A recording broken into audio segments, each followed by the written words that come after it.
Hi, I'm Ben with Teachers Tree Service, and today we're going to be talking about putting a threaded rod as a brace to support this seam in this linden tree here. So typically a threaded rod looks like this. How it's installed is we'll drill a hole through the tree. That'll keep the washer mostly level. Oh, do you hear it moving?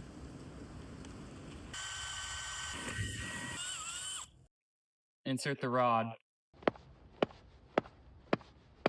We've got the threaded rod in. The next step is to take a chisel and just chisel away the outer bark so that once there's pressure here, it doesn't get crushed. Mark out where the washer is so we don't chip more than we have to. And just very gently, because you don't want to go too far in.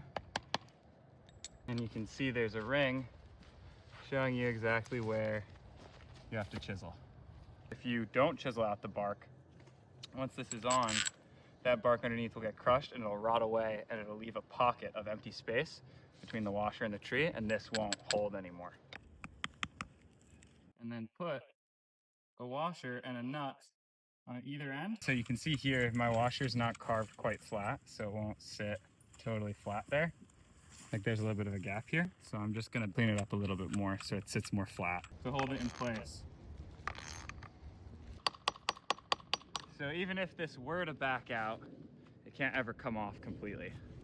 Usually we do threaded rods for trees that have already begun to split, just to keep that split together so it doesn't keep separating at the bottom. And they're almost always done in conjunction with a cable, which has already been installed just a few minutes earlier. So in these systems, the cable tends to do most of the heavy lifting to hold the tree together to keep it from splitting apart more. But the rod is also important down at the base just to make sure that the seam itself doesn't keep growing as well. So if you see a tree on your property that has an included bark seam or a seam like this that has fully begun to split, it's usually a great idea to get a cable up there, hold the two stems together tight, and it's never a bad idea for a threaded rod as well, especially if it's already begun splitting like this. So if you see anything like that on your property or on your friend's property, give us a call and we'd love to come out and take care of your trees.